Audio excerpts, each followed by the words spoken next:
ലച്ചു അവന് മുൻപിൽ വന്നു നിന്നതും ദേവ് അവളെ നോക്കി. ലച്ചു അവനെ നോക്കി. പിന്നെ എല്ലാവർക്കും ചായ കൊടുത്തു. ദേവ് എൻ്റെ കൂടെ വന്നേ. അച്ഛമ്മ അത് പറഞ്ഞിറങ്ങിയതും ദേവും ഇറങ്ങി. മോളെ, ആ തള്ളയ്ക്ക് നിന്നെ ഇഷ്ടപ്പെട്ടില്ലെന്ന് തോന്നുന്നു. എനിക്കും തോന്നി. പാരയാകുമോ അമ്മേ? എന്താ അച്ഛമ്മയെ വിളിച്ചത്? മോനെ, കുട്ടിയെ ഇഷ്ടപ്പെട്ടോ? അച്ഛമ്മയ്ക്ക് ഇഷ്ടപ്പെട്ടോ? നിന്റെ ഇഷ്ടമാ അച്ഛമ്മയ്ക്ക് വലുത്. എനിക്കിഷ്ടപ്പെട്ടു. എന്നാൽ നമുക്ക് ജാതകം നോക്കിച്ച് ഉറപ്പ് വരുത്താമല്ലേ? അതേ അച്ഛമ്മേ. അച്ഛമ്മ അകത്തേക്ക് കയറിയതും ലച്ചുവിൻ്റെ അമ്മയുടെ അടുത്തേക്ക് നടന്നു. മോളെ, ഞങ്ങൾക്കിഷ്ടമായി. ഇനി ജാതകം നോക്കി ഒത്താൽ നമുക്ക് ഉറപ്പിക്കാം. എന്നാൽ മന്നത്ത് തിരുമേനിയെ വിളിക്കാം, ലച്ചുവിൻ്റെ അമ്മ പറഞ്ഞു. ഞങ്ങളും ആളെ തന്നെയാ, എന്തിനും പോയി കാണലേ. എന്നാൽ നാളെ തന്നെ നോക്കിപ്പിക്കാം. നാളെ രാവിലെ ഞാൻ പോകും. കുറച്ച് അമ്പലങ്ങളിൽ പോകാനുണ്ട്. അതുകൊണ്ട് നിങ്ങളെല്ലാവരും അദ്ദേഹത്തെ പോയി കണ്ട് തീരുമാനിക്കാം. ശരിയമ്മേ. ഈ സമയം ലച്ചു ദേവിനെ തന്നെ നോക്കി നിന്നു. പക്ഷെ അവൻ്റെ നോട്ടം ഫോണിലായിരുന്നു. അത് കണ്ടതും അവളിൽ ദേഷ്യം നിറഞ്ഞു. അല്ല, രണ്ടാൾക്കും എന്തെങ്കിലും സംസാരിക്കാനുണ്ടോ? ലച്ചു ഉണ്ടെന്ന് പറയാൻ നിന്നതും ദേവ് എഴുന്നേറ്റു. എനിക്ക് ഓഫീസിലേക്ക് പോവണം, അർജന്റാണ്. എന്നാൽ ഞങ്ങൾ ഇറങ്ങ്, നാളെ കാണുമ്പോൾ സംസാരിക്കാലോ. ഇത് പറഞ്ഞ് ദേവിൻ്റെ വീട്ടുകാരിറങ്ങിയതും ലച്ചു ദേഷ്യത്തിൽ അകത്തേക്ക് നടന്നു. എന്താ മോളെ നിന്റെ മുഖത്ത് ദേഷ്യം? ഏട്ടൻ എന്താ അകത്ത് തന്നെ ഇരുന്നത്? അത് പിന്നെ എൻ്റെ തലയിൽ കെട്ടൊക്കെ ഉള്ളതല്ലേ, അവർ കാണണ്ടെന്ന് കരുതി. അല്ല, ഞാൻ ചോദിച്ചതിന് മറുപടി പറഞ്ഞില്ല. ആ ദേവനെ മൈൻഡ് പോലും ചെയ്തില്ല. അതിനിപ്പോൾ എന്താ? നിങ്ങളുടെ വിവാഹം ഉറപ്പിച്ചില്ലേ? ദേവിനെ നമുക്ക് കിട്ടിയത് നന്നായി. നിനക്കറിയില്ല അവൻ്റെ ആസ്തി. കോടിക്കണക്കിന് സ്വത്തിൻ്റെ ഉടമയാണവൻ. നമ്മുടെ കമ്പനിക്ക് അവൻ്റെ കമ്പനിയുടെ പാർട്ട്ണർഷിപ്പ് കിട്ടിയാലേ അവൻ്റെ ഒപ്പമെത്തും. ഇപ്പോൾ തന്നെ നമ്മുടെ കമ്പനി തകർച്ചയിലേക്കാണ് പോകുന്നത്. ഏട്ടൻ പേടിക്കാതെ, ഇനി ദേവിൻ്റെ ഒപ്പം എനിക്കും അവകാശം കിട്ടും. പെട്ടെന്ന് ലച്ചുവിൻ്റെ ഫോൺ അടിച്ചതും അവൾ റൂമിലേക്ക് പോയി. നിച്ചുവേട്ടാ, എല്ലാം വാങ്ങിക്കഴിഞ്ഞോ? കാത്തു ചോദിച്ചു. ആ, കഴിഞ്ഞു. എന്നാൽ വീട്ടിലേക്ക് പോകാം. നമ്മളിപ്പോൾ വീട്ടിലേക്ക് പോകുന്നില്ല. പിന്നെ ഇങ്ങോട്ടാ പോകുന്നത്? നീ പോയി കാറിൽ കയറി, സ്ഥലമെത്തുമ്പോൾ നീ അറിഞ്ഞാൽ മതി. അവൾ അവനെ കുറുമ്പോടെ നോക്കി കാറിൽ കയറിയതും അവൻ്റെ കാറ് മാളിൻ്റെ മുൻപിൽ വന്നു നിന്നതും അവളുടെ കണ്ണുകൾ വിടർന്നു. മോളെ, ഇറങ്ങ്. അവൾ ഇറങ്ങിയതും നിച്ചുവിൻ്റെ കൈ പിടിച്ച് അവിടെയെല്ലാം കണ്ടു നടന്നു. പിന്നെ വിശപ്പിൻ്റെ വിളി വന്നതും അവർ ഫുഡ് കഴിച്ചു. പിന്നെ കാത്തുവിന് നിച്ചു എന്തൊക്കെയോ വാങ്ങി അവിടെ നിന്നും ഇറങ്ങി. മോളെ, ഇനി എങ്ങോട്ടാ? വീട്ടിലേക്ക് പോവാം. ഇപ്പോൾ തന്നെ നേരം വൈകിയതിന് അമ്മായിയുടെ കയ്യിൽ നിന്ന് കണക്കിന് കിട്ടും. അതൊക്കെ ഞാൻ നോക്കിക്കൊണ്ട്. പിന്നെയും കുറേ സ്ഥലങ്ങൾ ചുറ്റി ബീച്ചിലെത്തി. ഏട്ടാ, എത്ര സന്തോഷമായെന്നറിയുമോ? ഒന്ന് ആഗ്രഹമുണ്ടായിരുന്നു കടലൊക്കെ കാണാൻ. അമ്മായിയും ലച്ചു ചേച്ചിയും നവീനേട്ടൻ കൊണ്ടുപോകുമ്പോൾ കുറേ ആശിച്ചിട്ടുണ്ട് എന്നെ കൂടെ കൊണ്ടുപോയെങ്കിലെന്ന്. ഏട്ടനറിയൂ, ഒരു പ്രാവശ്യം എന്നെ അവർ കൊണ്ടുപോയി, വല്യച്ഛനുണ്ടായിരുന്നത് കൊണ്ട്. അന്ന് ആരൊക്കെയോ എന്നെ കറുമ്പി കരിവണ്ടി എന്ന് വിളിച്ച് കളിയാക്കി. പക്ഷേ ഞാൻ വിഷമം ഉള്ളിലൊതുക്കി നടന്നു. പക്ഷേ പിന്നെയാ ലച്ചു ചേച്ചി പറഞ്ഞറിഞ്ഞത് എന്നെ കളിയാക്കാൻ ചേച്ചി പറഞ്ഞ് ചേച്ചിയുടെ ഫ്രണ്ട്സും നവീനേട്ടൻ്റെ ഫ്രണ്ട്സുമായിരുന്നു അവിടെ ഉണ്ടായിരുന്നതെന്ന്. പിന്നെ ഞാൻ അവർക്കൊപ്പം എങ്ങോട്ടും പോയിട്ടില്ല. കാരണം ഈ കളിയാക്കൽ കണ്ട് പിന്നെ അവരെങ്ങോട്ടെങ്കിലും കൊണ്ടുപോയാലും ചേച്ചി അതിനുള്ള അവസരമുണ്ടാക്കും. മോളെ, ലച്ചുവും അമ്മയും നന്നായി ഉപദ്രവിക്കുമോ? ചെറുപ്പം മുതൽ അതേ ഉണ്ടായിരുന്നുള്ളൂ.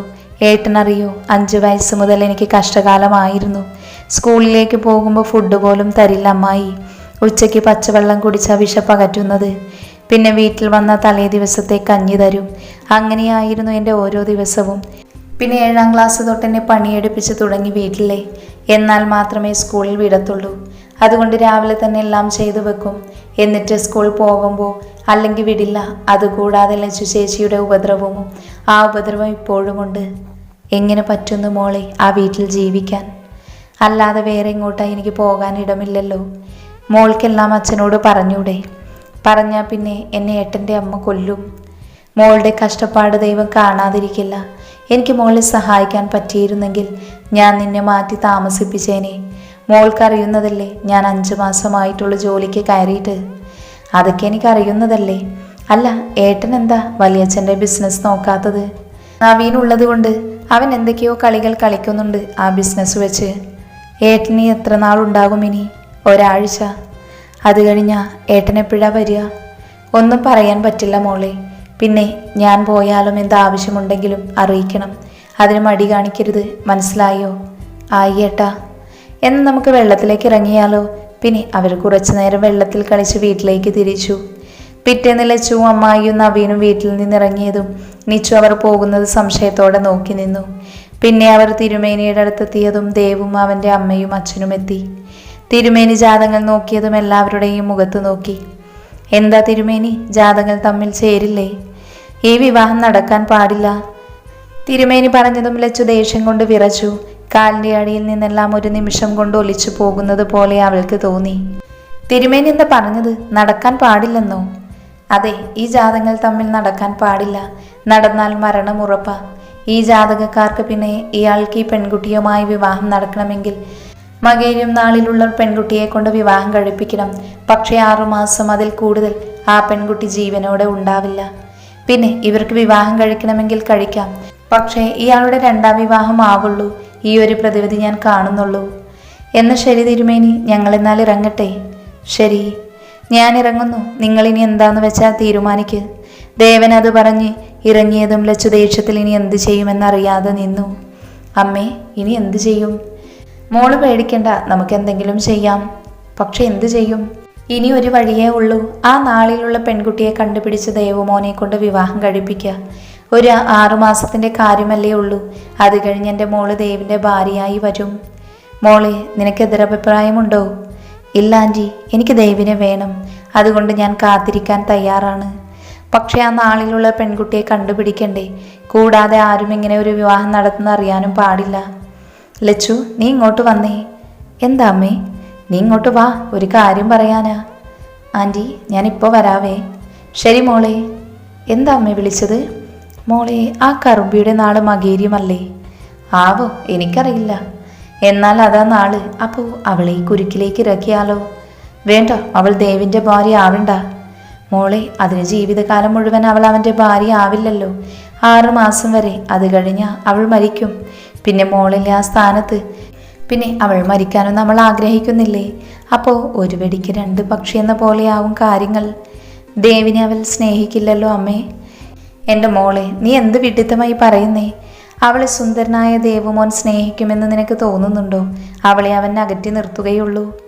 ദേവിനെ എനിക്ക് വേണം, അതുകൊണ്ട് മാത്രം ഞാനിതിന് സമ്മതിക്കാം. പക്ഷേ ദേവ ആ കാക്കക്കറുമ്പിയെ കെട്ടാൻ സമ്മതിക്കുമോ?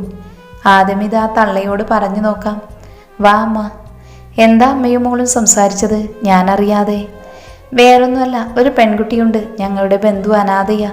ഞങ്ങളുടെ വീട്ടിലാണ് താമസം. ഞങ്ങൾക്ക് തന്നെ അവൾ ശല്യമാണ്. കാരണം ഞങ്ങളുടെ സ്വത്തിൻ്റെ പകുതി അവകാശം അവൾക്കുണ്ട്. അവളെ ദേവിനെ കൊണ്ട് കെട്ടിപ്പിക്കാം.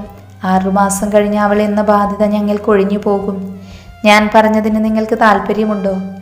എന്നാൽ ഇത് തന്നെ നോക്കാം. അനാഥ പെണ്ണല്ലേ, ആരും ചോദിക്കാൻ വരില്ല. ഇവൾ ചത്താലും. പക്ഷേ ദേവതിന് സമ്മതിക്കോ? ആ കാര്യം ഞാൻ ഏറ്റു. അപ്പം ഞാനിത് വീട്ടിൽ അവതരിപ്പിക്കാം. എൻ്റെ ആൾക്ക് അവളെ നല്ല കാര്യമാണ്. അതുകൊണ്ട് എനിക്ക് മനസ്സിലായി. കാര്യങ്ങൾ വേണ്ട പോലെ ഞങ്ങൾ നോക്കിക്കൊണ്ട്. എന്നാൽ ശരി, ഇന്നൊരു ക്ലബ് മീറ്റിംഗ് ഉണ്ട്. എന്നാൽ ശരി. അമ്മേ, നമ്മൾ വീട്ടിലെങ്ങനെ അവതരിപ്പിക്കും? അത് എനിക്ക് വിട്ടേക്ക്. ഇന്ന് നിൻ്റെ അച്ഛൻ വരും, അപ്പോൾ പറയാം. പിന്നെ അവർ വീട്ടിലേക്ക് തിരിച്ചു. മോളി കാത്തു. എന്താ ഏട്ടാ? അച്ഛൻ എന്ത് വരും? വല്യച്ഛൻ വരുമോ? ആടി. എന്നിട്ട് അമ്മായി പറഞ്ഞില്ലല്ലോ. അവർ പുറത്തു പോയി വന്നു. പിന്നെ ഭക്ഷണം കഴിച്ച് കിടന്നു.